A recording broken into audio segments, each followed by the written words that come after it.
All right, I think we're going to get started. Welcome everyone to Beyond Conservation, Advancing Land Use for Climate Resilience. My name is Owen Bailey. I'm the Director of Land Use and Policy for Eastern Shore Land Conservancy, as well as co-chair for Partners for Open Space. Before we get to our agenda today, we have a few housekeeping items. As I mentioned, this event is being recorded and will be posted to our YouTube channel. We will share that link to the recording after the event. If you have any questions or comments, please post them in the chat. We will have a Q&A at the end of the hour, and we will take your questions and kind of summarize them as best we can. Want to acknowledge that we are joined today by members of our General Assembly, both the Maryland Senate and House of Delegates. We're also joined by staff from the Maryland Department of Agriculture, the Maryland Department of Planning, Maryland Historic Trust, Department of Natural Resources, Land Trust Alliance, Maryland League of Conservation Voters, the Harry Hughes Center for Agroecology, and so excited that you all could join us on this cold day. This legislative preview will showcase the value of conservation and its role in protecting our natural resource economy and the various programs funding through the state transfer tax, aka program open space. It will also cover the fiscal reality of our state is facing in FY26. In the report, A Critical Pathway Forward for the Chesapeake Bay Program Partnership Beyond 2025, the Beyond 2025 Steering Committee recommends support for system-scale conservation and restoration planning and implementation. And I quote, "Conservation defined here as protection from development and other land use transitions is much cheaper than restoration and can help ensure the durability of investments in water quality and habitat restoration. Conservation stewardship of land and aquatic environments can support healthy watershed health, expand and enhance publicly accessible natural areas, and ensure resilience of ecosystems and provide clean water, store carbon, and provide numerous other ecosystem services and socioeconomic benefits to local communities." Conservation is not just land protection, it's an investment with returns to our state and our communities. As new data shows, our natural resources economy is very strong and not in conflict with other goals of our towns and counties as they fight to mitigate the effects of climate change and invest in solving the housing crisis and work to improve the health of our bay. With us today is Delegate Regina T. Boyce of District 34A, who is Vice Chair of the House Environment and Transportation Committee, Kristen Kirkwood, Board Chair of Forever Maryland and Executive Director of the Hartford Land Trust, Ann Jones of Baltimore County Land Trust Alliance and Director of Partners for Open Space, Heather Mizura, former state delegate for Montgomery County and now farmer in Kent County, and Steve Klein, President and CEO of Eastern Shore Land Conservancy. I do believe Delegate Boyce is running late from a hearing, so we're going to skip her on the agenda for now and welcome her in when she is able to join us. And I will first turn it over to Kristen Kirkwood with Forever Maryland. Kristen? Thank you, Owen. I think there's some slides that you're going to pull up for me. Well, while they're pulling up, I'll just say a warm welcome to everyone. This is fantastic that we have almost 100 people on the call, so thank you. As Owen said, I'm Kristen Kirkwood. I'm calling in from Bel Air right now, the county seat of Hartford County. I am the executive director of Hartford Land Trust here in Hartford County and also the current board chair of Forever Maryland. Forever Maryland is a nonprofit that promotes and advances land conservation statewide through education, advocacy, and outreach. We do have a board of directors, half of which come directly from land trust organizations across the state. One of our primary responsibilities is advancing Maryland's 30 by 30 and 40 by 40 goals. That is to preserve 30% of Maryland by 2030 and 40% by 2040. While Governor Moore recently announced that the 30% goal was met, we have a tremendous amount of work to do to reach that 40 by 40 goal. Next slide, please.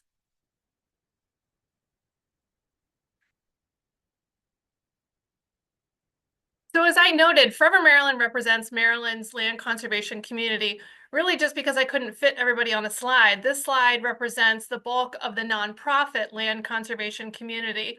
We have land trusts covering the entire state, and that includes our urban and our rural areas. This is just a sampling right here of those organizations. For those of you that aren't as familiar with land trusts are nonprofit organizations designed to protect land using conservation easements or gifts or purchases of lands, and also promoting other existing local, state, and federal programs. Land trusts work to preserve open space in all of its various permutations. That's farms, forests, public access open spaces, and other natural and historic areas. We don't just work with private lands, we also do a lot with public lands, especially here in Harford County. I can speak to that we have had a hand in creating a lot of our public parks, and many land trusts also own and manage lands in their local areas. Local land trusts are very much entrenched in their communities, so not only are we conserving land, but we're involved in land use policy, in environmental management and education, agriculture, outdoor rec, and economic development. We also, as Owen said, there's a lot of our partners from both the local and state level, as well as other nonprofit partners, so we certainly don't do our work alone. Next slide. So a little bit about how Forever Maryland does our work. Forever Maryland is the only statewide organization that elevates the voice of the various organizations doing on-the-ground land conservation. We represent those land trusts at the state level primarily. We also advance and defend private land conservation tools, the primary one being conservation easements, but there are also other state tax benefits and other tools that come with that. We are also the fiscal agent for Partners for Open Space, which Owen mentioned, and I'll leave that to Ann and others to speak to. But we, with that role, help protect Maryland's program open space funding. We also serve as a convening entity, not just for land trusts, but for public agencies and other organizations that might not traditionally focus on land conservation, such as outdoor recreation, water quality organizations, and those focused on economic development. We also, for a long time, have hosted Maryland's annual Land Conservation Conference, and we plan to continue to host those sorts of gathering forums at the state level. For this legislative session, other than focusing on some of those things I mentioned, such as conservation easement tools and conservation funding, we also are looking at urban land conservation, trails, and also other land use policy changes that may affect the perpetuity of easements, such as transportation and energy policy. That's all I have for today, but again, thank you very much for the opportunity to speak, Owen. Great. Thank you so much, Kristen. Up next, we have Ann Jones from Partners for Open Space. Ann? Okay. I want to make sure that Delegate Boyce had not snuck in. I guess she is not here yet. I have not seen her yet, no. Okay, if we could go to the slideshow. I work with Partners for Open Space. Partners for Open Space has been around for a while, and its goal really is to protect the programs that are funded by the transfer tax. And I'm going to go almost immediately here, guys, to the second slide, which will confuse everybody because that's how I like to roll.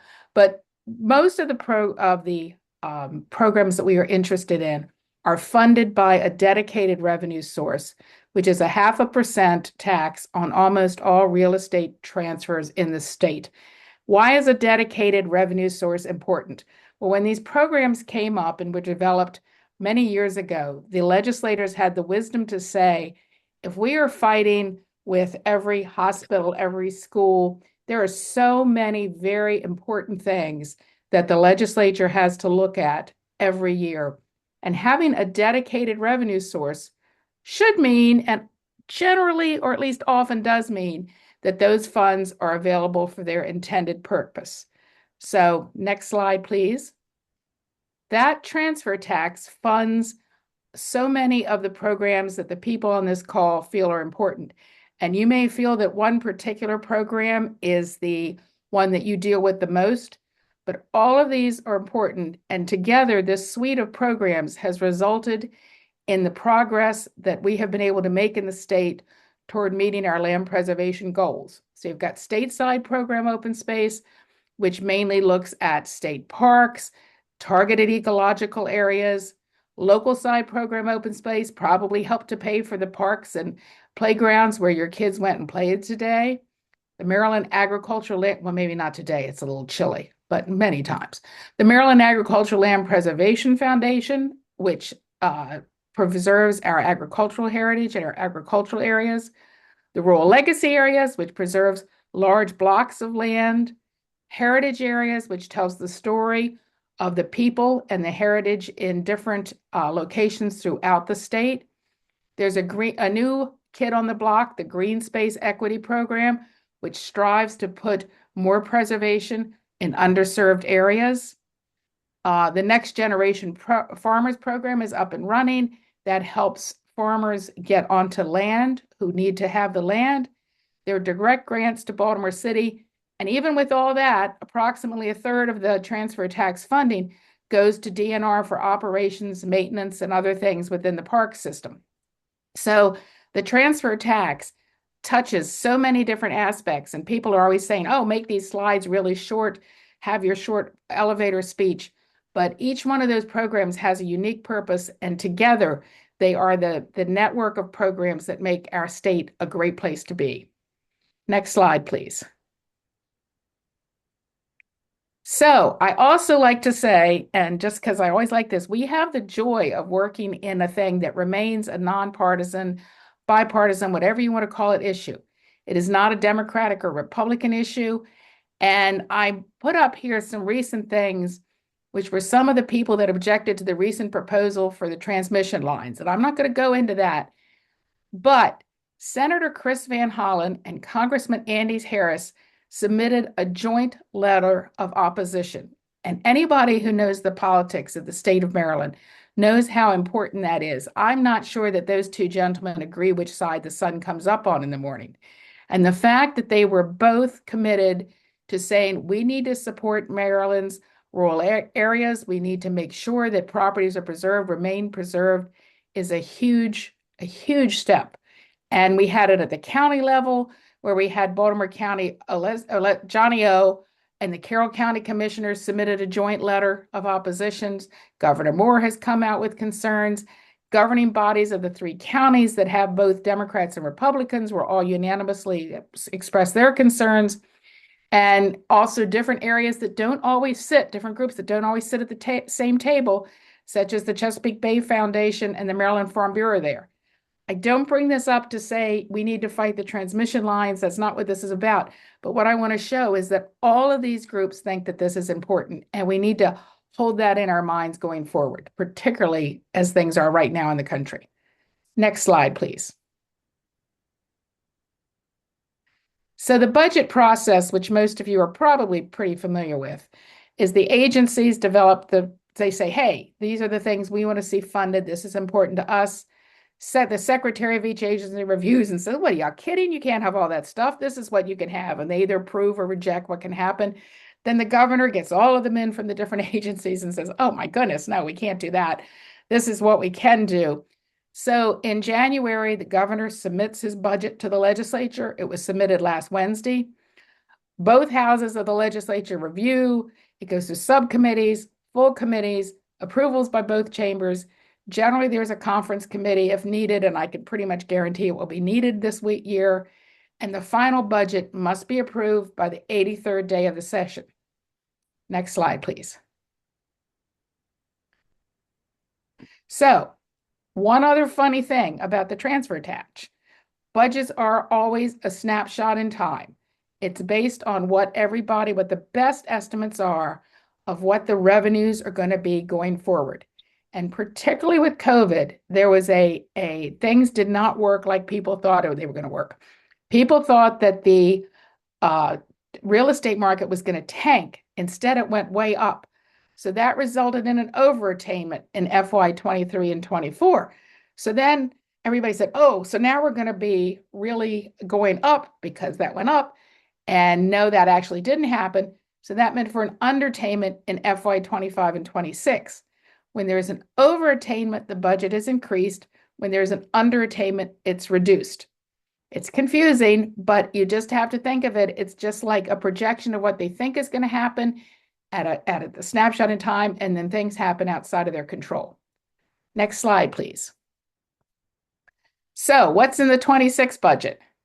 There is full funding in the governor's proposed budget. Again, this still has to go before the legislature, but full funding of all the programs. There is about 219 million in projected revenue coming in total for the transfer tax, and that's lower than it was in previous years. Then there is an underattainment that has to be accounted for this year, and that means that 85 million was sort of advanced to the programs in previous years, thinking that that's where the transfer tax was going to come in.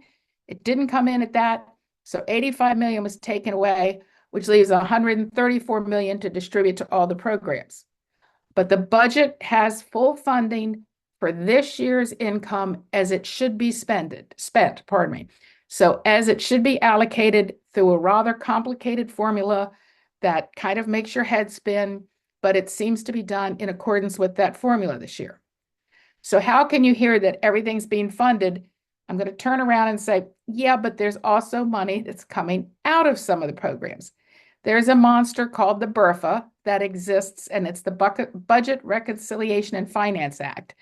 And that is a separate piece of legislation that can change the priorities that are within the legislation.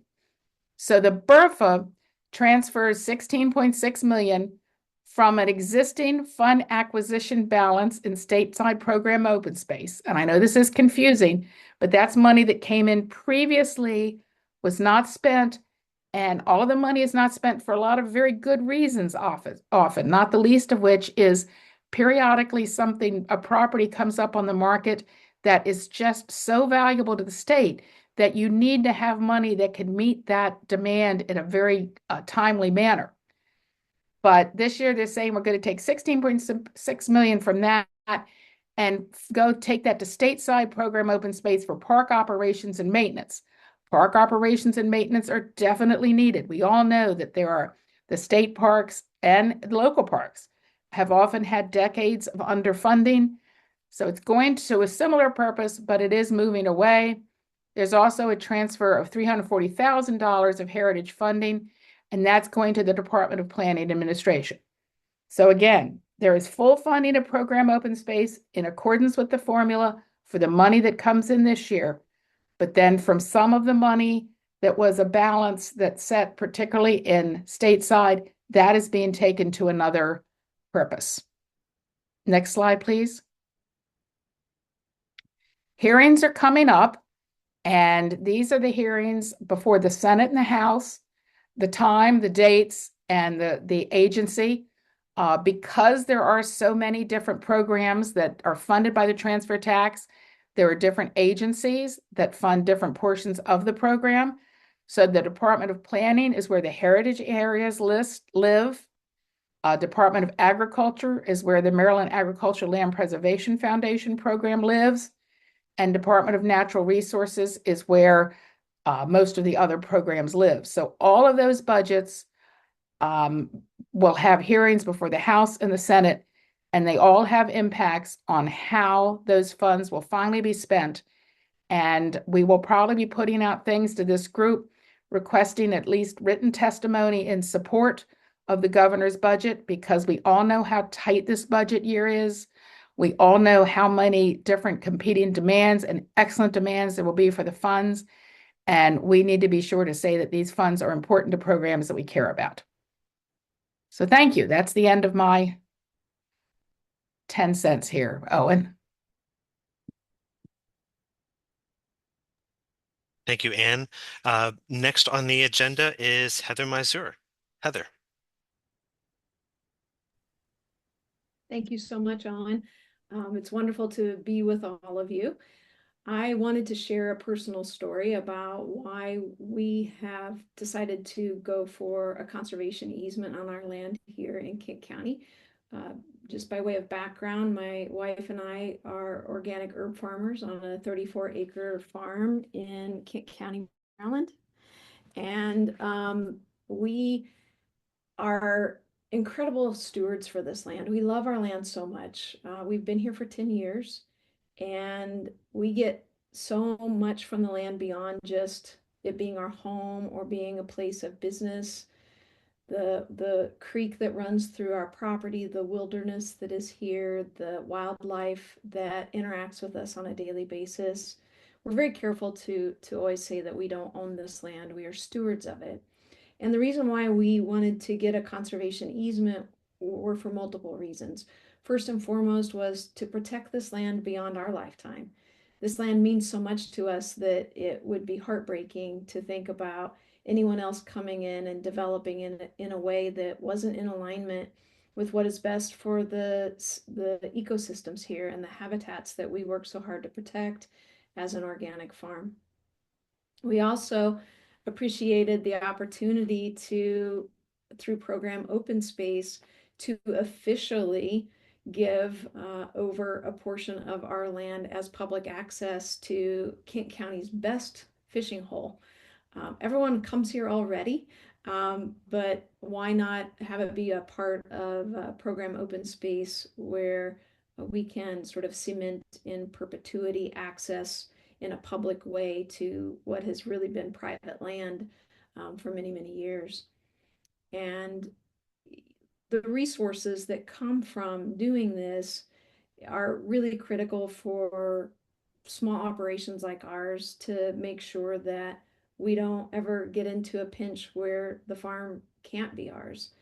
We hear stories all the time, and we've even had our own moments of contemplating whether or not a financial situation was requiring us to consider downsizing our life and living a life that's a little less complicated as what it takes to manage property of this size.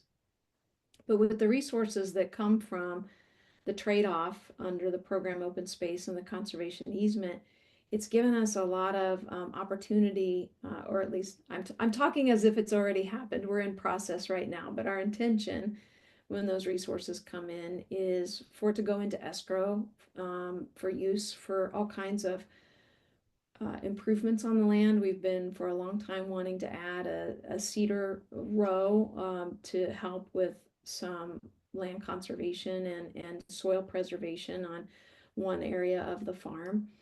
And we are also in the process of looking to add some additional space for processing herbs and product production under value-added agriculture that generates revenue for the farm, but it's also in collaboration with a nonprofit organization that I run that is getting ready to launch a program that offers veterans and first responders an opportunity to do farm therapy and therapeutic horticulture to address their post-traumatic stress, service-connected post-traumatic stress. And through this program and the expansion of what we're doing on the farm, there's so many lives that are going to be touched and helped as a result of this collaboration and having some resources freed up to do some bigger dreaming here on our property, in addition to what we've always done as good stewards of the land.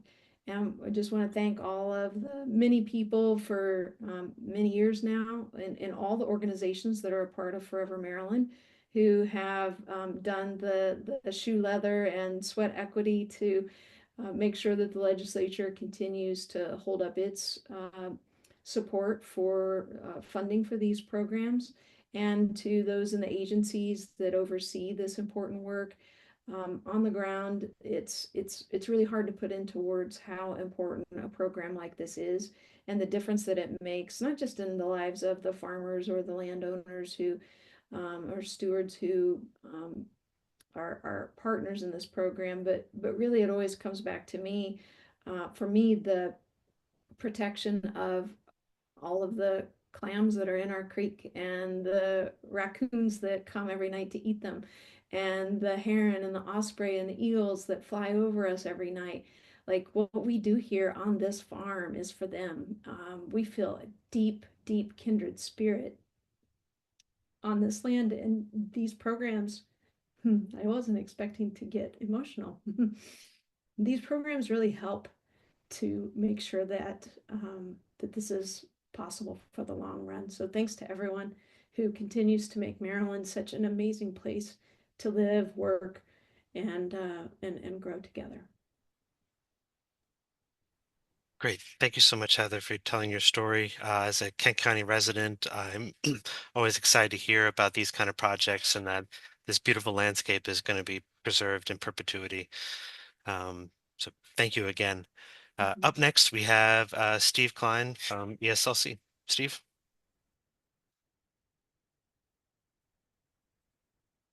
Thank you very much, Owen. That was very compelling. Heather, thank you so much for that. It's an honor to be able to work on this easement with you from ESLC standpoint. I am Steve Klein. I'm the president and CEO of the Eastern Shore Land Conservancy. It's great to see everybody today. We are pleased and thrilled to announce I'm also the co-chair of the Delmarva Restoration and Conservation Network, or DRCN. And we are pleased to announce that just today, in a fortuitous development and a aligning of calendars, we are announcing the release of a first of its kind economic report, which you can find. I believe Owen is going to drop these things into the chat, some links to these various reports that we are just fresh off the press today, which shows the importance of conservation and natural resources and their link to the economy. So often we hear elected officials and decision makers and the public approach natural resources conservation and the economy and economic development and growth as mutually exclusive things. We cannot have one without the other, at the cost of the other. And what this report shows and is really unequivocally that they are in fact linked. And what this report shows is that across the Delmarva Peninsula, which includes all of Maryland's Eastern Shore counties, Delaware, and Virginia, natural resources conservation is worth about $8.1 billion a year. That's billion with a B. And it's supporting 74,000 jobs. And these are jobs like the ones that many of us on this call have. And they're also jobs moving dirt on restoration projects. There are also jobs in the tourism and hospitality industry across those three states. And also, just because so many of us here are from Maryland, I can say that Maryland's economic output is $4.3 million. And I want to be clear, this is just for the 9 counties of Maryland's Eastern Shore. This does not include the rest of the state. I understand there's another shore in Maryland somewhere over the Bay Bridge. We try not to go over there too much unless we have to, but I understand this is $4.3 million just for the Eastern Shore. And we support on the Eastern Shore here 38,662 jobs in the natural resources conservation space. That's people coming here to hunt and fish, to watch wildlife, to enjoy our open spaces and beaches and things of that nature. And importantly, there's also 1.3 billion with a B in labor income, so wages and things of that nature. And across all 3 states, there is $700 million. And I think this is particularly important given the fact that there is a stiff wind blowing on the state budgets, that we see $700 million in income tax essentially from this economic activity. All of this is on the report. The reason why we did this, you might say, why would a land trust be funding economic studies, is because exactly this is that we are trying to support a conservation and natural resources, and that is important for the economy.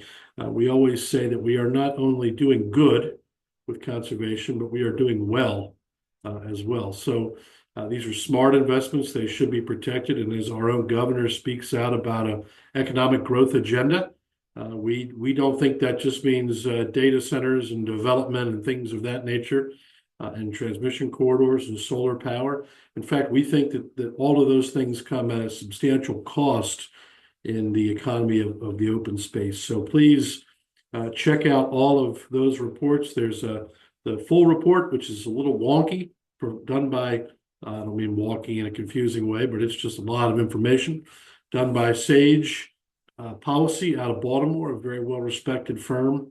There is also a professionally designed executive summary written for people like me who don't understand complicated concepts very easily.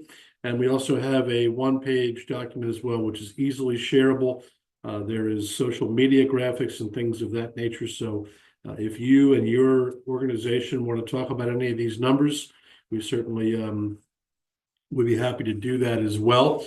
Owen has also put something else Eastern Shore Land Conservancy is very proud of is this urban 3 data, which is this value per acre idea that shows the value of development over time.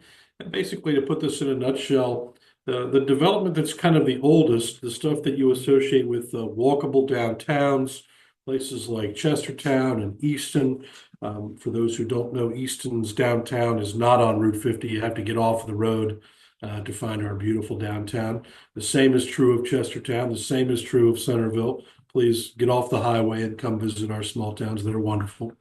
But what Urban 3 has proven with this data that you can explore at your leisure there in the chat is that that type of development is worth far, far more, really in every way imaginable to our communities and our counties and our state than some of this other development in large big box development, certainly cul-de-sac developments out in the middle of nowhere, orders of magnitude more valuable downtown stuff that's connected, walkable, close to schools, churches, places of business, grocery stores, commerce centers, rather than these car-dependent developments out in the middle of nowhere. And there's really some exciting examples of that in those reports. Another thing that's addressed there is, and really this ties back to that economic data that we talked about before, is this idea of how much we stand to lose based on climate change from our property taxes. And for anybody who has been closely associated with state government or county government, and certainly town municipal government, you'll know that a huge portion of Maryland's financial well-being, at least from a public finance standpoint, comes from property taxes. And with rising sea, which climate change is still very much affecting us despite this weather we're having this week. It's going to be with us for a while. The seas are rising, and that has an impact, and really an outsized impact on our property tax values. And if you explore that Urban 3 data, you'll see that they have mapped property tax values with varying sea level models. And we stand to lose, I think, billions of dollars in property tax value here on the Eastern Shore. So some resources to help us make the case for important conservation programs. We are certainly going to do that in Annapolis and Dover and Richmond through the DRCN and through ESLC to protect the programs that our conservation work depends on. And just real quickly before I shut up, the economic report also includes 3 case studies that are focused on individual restoration projects. So a lot of people on this call are familiar with these. One of the projects is the Kentmore Marina, which is in Queen Anne's County on Kent Island. It is a combination wetland restoration project, a living shoreline, and a conservation easement. There is also a barrier island restoration in Virginia, and Cedar Island is the name. These projects are in their funding stages. They are not done. And what we see is that for every dollar that the state invests, they get about $1.60 back in economic activity. So any way you cut it, these things are good ROI. They're not only doing good for the environment, they're doing good for the state's coffers. So Owen, unless you want me to add anything else, I will wrap it up. And I don't know if Delegate Boyce is on or not, or if I need to wrap up today. Delegate Boyce is not on. She's still stuck in a meeting, but one of her staff members is on who can say a few words on her behalf. Thanks. Meredith from Delegate Boyce's office here. I wanted to express on her behalf our sincerest regrets that she could not make it today.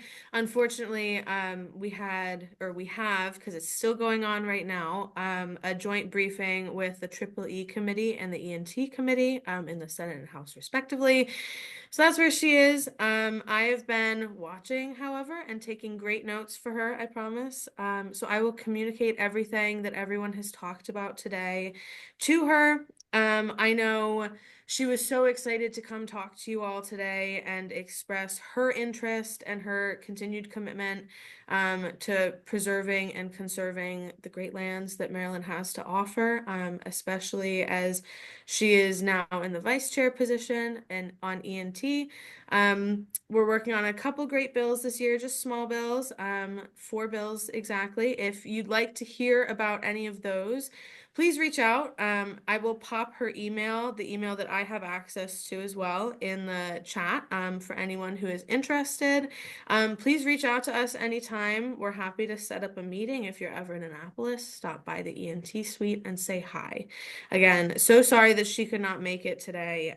She was texting me very disappointed that she could not get out of this briefing to see all your lovely faces today. But thank you for your time and for allowing me to express her regrets. Well, thank you, Meredith. I certainly can't fault the delegate for doing her job as an elected official and being part of important meetings in Annapolis. I'm glad you were here to speak on her behalf. So thank you for that.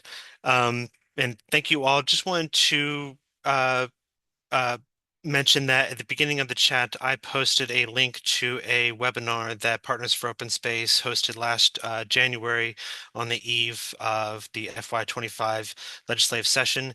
This webinar is called Protecting Program Open Space. Delegate Boyce gave a very impassioned, great introduction and sort of rah-rah speech at the beginning of that. I encourage you to check it out. And then to recap on something that Steve said at the end of his, we have these 2 reports, the SAGE report on the economic development of our natural resources on Delmarva Peninsula, and then the Urban 3 value per acre report. And we see these as 2 perfect sort of yin and yang of the built environment and the natural environment. The SAGE report showing the value of our natural resources, whether it's farming, outdoor recreation, or habitat restoration, or protecting our communities. And then the Urban 3 study showing the varying values of different land use types. Again, highlighting the value of more compact, dense, walkable, mixed-use communities. And it really supports the value that we used to build on the Eastern Shore and throughout Maryland and the rest of the United States, and that we no longer build. So as we enter a time of a housing crisis and energy crisis, we think that these 2 reports are critical for the future of land use on the Eastern Shore and throughout the state of Maryland. So before we move to Q&A, I wanted to leave you all with this call to action that conservation is not just about preserving our land, it's about investing in our future and the well-being of our communities. And this year, as we face a significant budget challenges, it is more important than ever to be a champion of the cause of conservation. Climate change, housing crisis, the health of our beloved Chesapeake Bay are pressing issues that demand our immediate and unwavering attention. But I urge each of you to become advocates of conversation, to see beyond the immediate challenges and recognize the profound long-term benefits. Together, we can ensure that our natural resources continue to thrive, provide rural jobs and economic development, provide clean water, store carbon, and deliver countless other benefits that enhance the quality of life for all of us. So let's fight for conservation and make it a cornerstone of our collective efforts to build a resilient, sustainable future for Maryland. So with that, thank you for your time and dedication and commitment to this. Let's make a difference together. So if there are any questions or comments, please post them in the chat and we will read them to our panel of speakers. So, and if there are no questions or comments, I thank you all for your time. Again, we have recorded this webinar and we will post it on our YouTube channel and we'll share it with anybody who couldn't make it. So, and please feel free to reach out to all of us with any questions or follow-up.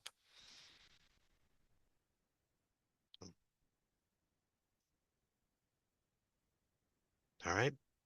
Thank you. Thank you all. I appreciate your time. And thank you for everything you do. Bye-bye. Bye-bye. Oh, and I think there is one question. Jan just raised a hand. Oh, yes, Jan? Not just a question. I mean, kind of a comment about open spaces in areas such as where I live in Baltimore City. And seems like a lot of development would come into the city and take out open space there. And there's some pretty strong organizations we have for like land trusts. But don't, I mean, if you take just really quickly, how big is Baltimore City? How many square miles? It's 92. And how big is Los Angeles? It's 502 square miles. And they both have approximately the same tree canopy percentage, about 21%. So when you have that very hard built environment and you haven't conserved the properties that are good for your air and good for your waters, and prevent heat islands within an urban area, I think conservation is just as important in cities as it is in suburban or rural areas. We can stay a green state as long as organizations like everyone here are in support of stay strong. And that's all. Well, thank you for your comment. All right, seeing no others, I wanted to again thank all of our speakers for your time and your telling your story today and for informing the group. Take care and stay warm out there.